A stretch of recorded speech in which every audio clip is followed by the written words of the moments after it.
इसका।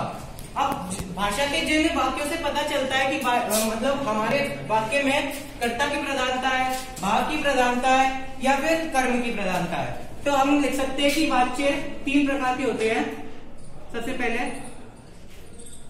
कर्तृवाच्य, दूसरा कर्मवाच्य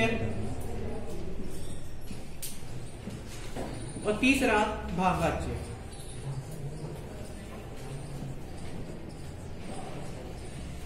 जिन वाक्यों में कर्ता की प्रधानता हो वह कर्तृवाच्य, जिन वाक्यों में कर्म की प्रधानता हो वह कर्मवाच्य, और जिन वाक्यों में न कर्ता की प्रधानता हो न कर्म की प्रधानता हो उसके भाव की प्रधानता हो वह भाववाच्य है।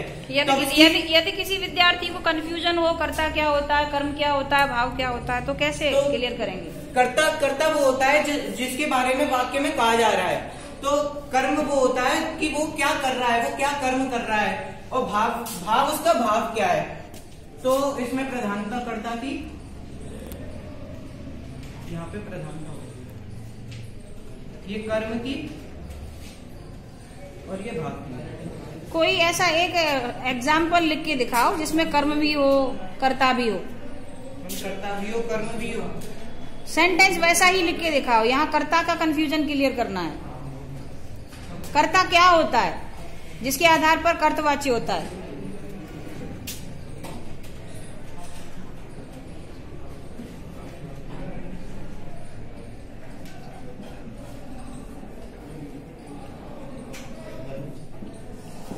तो ये सिंपल, तो इसमें राम के बारे में पूरे वाक्य में कहा जा रहा है कि राम ने पुस्तक पढ़ी, तो इसमें जो कर्ता है वो राम है, क्योंकि उसके बारे में वाक्य में कहा जा रहा है वो पुस्तक पढ़ रहा है, तो मतलब वो क्रिया कर रहा है, तो ये हो गया कर्ता।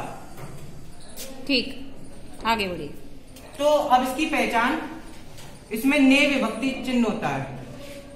ने विभक्ति क्या सभी सेंटेंस में ने होता है? क्लियर नहीं, सब में नहीं होता, सब में प्रॉपर नहीं होता, कहीं ना कहीं छुपा भी होगा, कहीं प्रॉपर होगा कि मतलब हमें दिख रहा है, इसमें नहीं दिख रहा है, तो कहीं छुपा भी होगा, और कोई सिंपल भी हो सकता है कि सिंपल लिख दिया। और कर्मवाच्य, इसमें से,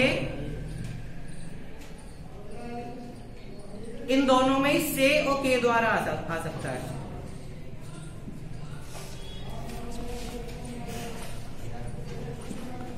के द्वारा।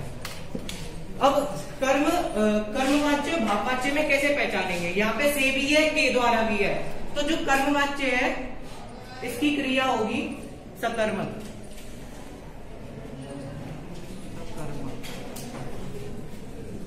और इसकी क्रिया होगी अकर्मक।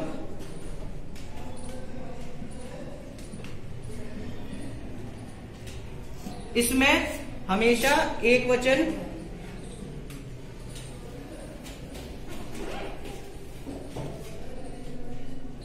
और पुल्लिंग के रूप में होगी।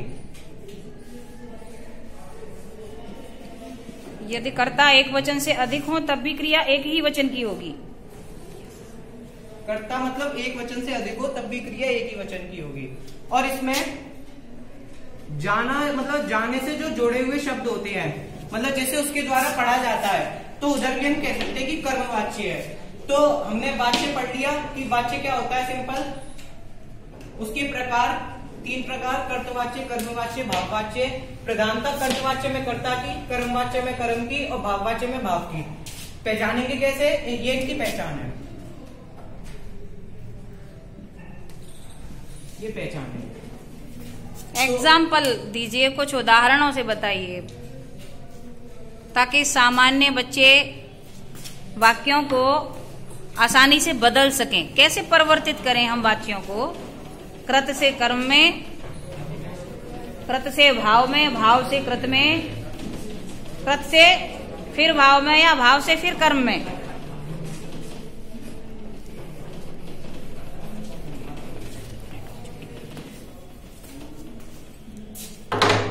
तो जैसे यहां ये है चिड़िया उड़ती है,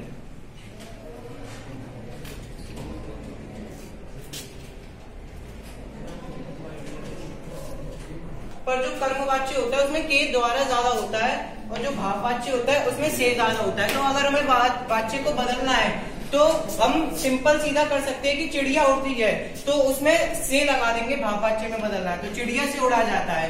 कर्मवाच्य में बदलना है तो चिड़िया के द्वारा उड़ा जाता है, चिड़िया के द्वारा उड़ा जाता है। तो हमें इस तरह वाच्य बदल भी सकते हैं। यदि यहाँ चिड़िया बहुवचन होती तो भी क्रिया क्या एक ही वचन की रहती? क्योंकि अभी आपने स्पष्ट किया था कि ये भाववाच्य में क्रिया हमेशा अकर्मक होती है और एक वचन होती है और पुल्लिंग होती है। तो यहाँ जरा मुझे चेंज करके दिखाइए, परिवर्तित करके दिखाइए, चिड़िया को बहुवचन में बदलिए। चिड़ियाओं द्वारा चिड़िया उड़ती हैं को तीनों फॉर्म में बदल के दिखाइए। तो मैं यहाँ तो यही रहेगा, चिड़िया उड़ती हैं, चिड़िया उड़ती है। हाँ। और इधर के हट जाएगा क्योंकि इधर बहुवचन हो जाएगा तो चिड़ियों द्वारा उड़ा जाता है। ठीक है। और यहाँ पे भी यही रहेगा, चिड़ियों से उड़ा जाता है। ठीक है, प्रूफ हो चुका है कि भाववाच्य में क्रिया अकर्मक होती है और क्रिया एक वचन की होती है और क्रिया आपकी पुल्लिंग की होती है। उड़ा जाती नहीं हुआ है, उड़ा जाता हुआ है। तो आ कहाँ आता है? पुल्लिंग के साथ आता है। धन्यवाद सभी भैया, क्लैपिंग करेंगे बहुत जोरदार।